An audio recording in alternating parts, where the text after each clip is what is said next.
Il y avait bien longtemps que l'on n'avait pas parlé de Spider-Man dans le comics du dimanche. Salut à tous, c'est 18 h, nous sommes dimanche, et nous allons parler d'Amazing Spider-Man Vocation de Michael Straczynski, j'espère que je prononce bien, et John Romita Jr. C'est le tome 24 de la collection Marvel Comics, la collection de référence, et c'est aussi le premier à être sorti en kiosque pour la modique somme de 3,99 €. Donc peut-être que certains d'entre vous le possèdent, c'est même sans doute le cas puisqu'il était vraiment pas cher. Même si vous n'avez pas fait la collection, vous avez pu avoir l'occasion d'acheter ce numéro. John Romita Jr. qui nous sert un travail d'une excellente facture. Alors souvenez-vous, il y a quelques semaines, je vous ai montré Iron Man, le diable en bouteille, qui était dessiné par Romita. C'est pas du tout le même genre de dessin, hein, puisqu'il y a quand même une bonne plus de 20 ans entre la création de ces deux comics. Un petit point sur la situation et sur le scénario juste avant ce comics. Eh bien c'est simple, Spider-Man, Peter Parker décide d'arrêter d'être Spider-Man pour se consacrer à son amour avec la magnifique Mary Jane Watson, qui est mannequin. Il décide donc de ne plus être Spider-Man jusqu'au jour où les Sinister Six décident de frapper. Et Spider-Man n'a pas le choix, il doit répliquer. Et Peter Parker doit donc redevenir Spider-Man, ce qui, il faut bien l'avouer, ne va pas plaire du tout à Mary Jane Watson. Le couple va battre un petit peu de l'aile, ils vont penser à se séparer, jusqu'à ce que Mary Jane prenne l'avion. L'avion explose en plein vol, et Mary Jane Watson est déclarée morte. Peter Parker n'y croit pas, il décide enquêter jusqu'en Latverie, jusque près du Docteur Doom, et il va finir par se rendre compte que MJ avait en fait été capturé, kidnappé, pour tendre un piège à Spider-Man. Il va réussir à la délivrer, mais malgré tout cela, le couple n'arrivera jamais à se reformer, Mary Jane a du mal à se remettre de son kidnapping, et elle va décider de quitter Peter Parker. On a donc au début de ce comics un Peter Parker révolté qui décide de tout casser, regardez. Il est vraiment... il passe ses nerfs sur tout ce qu'il peut pour tout foutre en l'air, comme il le dit si bien. Il est brisé puisqu'il a perdu l'amour de ses rêves. Alors après Gwen Stacy, c'est Mary Jane Watson qui le plante. Alors Gwen, elle est morte, elle, malheureusement. Hein. Là, c'est plus une rupture. Mais il est vraiment brisé. Et il erre un petit peu. On peut voir le personnage d'Ezekiel qui est là aussi. Qui est un personnage qui va un peu hanter l'esprit de Spidey dans ce tome. Et qu'est-ce qui va se passer? Eh bien, il va se faire attaquer par un ennemi. Que l'on va découvrir bientôt. Donc il ne sait pas trop qui il est. Je vais vous montrer, il est ici. Voilà. Et on va avoir carrément, et ça c'est vraiment sympa, tout un numéro, c'est en l'occurrence le 33, qui va être consacré à un combat entre les deux personnages. Un combat qui va durer, regardez-moi ces magnifiques planches, qui va durer très longtemps.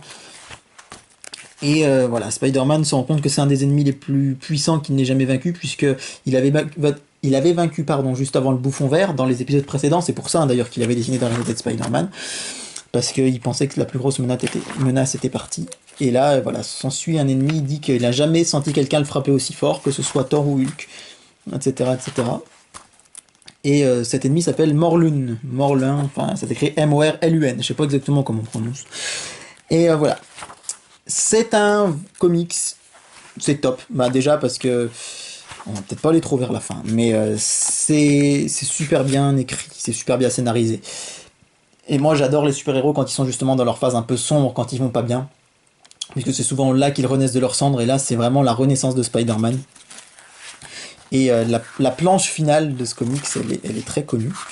Je vais pas vous la montrer, mais c'est un vrai tournant, puisqu'il y a quelqu'un qui va découvrir l'identité de Spider-Man, et ce quelqu'un, c'est pas n'importe qui, et ça va vraiment changer sa vie. Donc je vous montre pas la dernière planche, je vous dis juste que c'est super culte. Dans les bonus, on a pas mal de bonus, alors comme c'était le numéro 1, peut-être qu'ils en ont eu un petit peu chargé pour montrer qu'il y allait avoir des bonus dans la connexion. Voilà donc le scénariste, le dessinateur, John Romita Jr., une galerie d'illustrations de Spider-Man, une galerie des vilains, et on reconnaît bien hein, le caméléon, le vautour, Octopus, le lézard, le scorpion, le rhino, etc. La chatte noire, et puis des croquis. Voilà, c'est le tome 1, vous l'avez sans doute, peut-être, j'espère, acheté, sinon je pense qu'il est peut-être encore disponible sur des sites de vente en ligne de de produits de presse, parce que 3,99€ là pour le coup, ce serait vraiment se priver. Je rappelle que tous les autres coûtent 12,99€. Ce serait vraiment se priver de quelque chose de bien. En lecture annexe, comme je vous l'ai dit la semaine dernière, vous vous souvenez, je vous ai montré pas mal de choses par rapport à Avengers. J'aimerais vous montrer là 2 idées cadeaux pour Noël. Alors la première, c'est l'encyclopédie Spider-Man. Pour les amoureux de Spidey comme moi, c'est un must-have. C'est pas extrêmement cher en plus, hein, ça doit valoir 25€, mais c'est super complet. Attendez, regardez-moi ça. On a vraiment tout ce qu'il faut savoir sur Spider-Man. Alors, sur ses toiles, sur ses ennemis. Mais regardez, par exemple, là, on en parlait, Marlon. On a et Ezekiel, qui sont apparus tous les deux. C'est les 2 personnages qui sont apparus dans le comics dont je viens de vous parler. Ils ont chacun droit à une grande page de choses. On a également, vous voyez, faut tourner le livre, hein, un passage sur les New Avengers. On a sur les ennemis, le caméléon, le vautour, Docteur Octopus. Enfin, c'est quand même, je prends un peu de recul pour vous montrer quand même la taille de ce bouquin, qui est quand même super gros. C'est le guide complet du tisseur de toile, et c'est vraiment le guide complet. Donnez. Carnage, ça vous rappelle peut-être il y a quelques semaines de ça, hein, je vous avais parlé de Clayton Crane et de Carnage. Voilà. C'est vraiment un livre top, un must-have à avoir absolument. Et alors là, j'aimerais vous montrer autre chose. Voilà, on y vient. Les trésors Spider-Man. Alors ça, c'est quelque chose qui vaut une petite fortune. Enfin, ça vaut 60€. Pour la petite histoire, j'ai eu la chance de le trouver. Je suis pas le seul, hein, puisque Damien, que vous retrouvez sur Comic Eater, l'a acheté en même temps que moi. On a eu la chance un jour d'aller dans un magasin de déstockage et de le trouver un petit peu moins cher que 60€. Et du coup, on s'est rué dessus. C'est un livre trésor. Alors, je suis désolé, faut que je manœuvre un petit peu, voilà, pour vous montrer de quoi il s'agit. En fait, c'est plus qu'une encyclopédie, c'est un livre qui est plein de goodies, on va dire, sur l'univers Spider-Man. Alors, on a d'abord les origines. Si on feuillette quelques pages, voilà.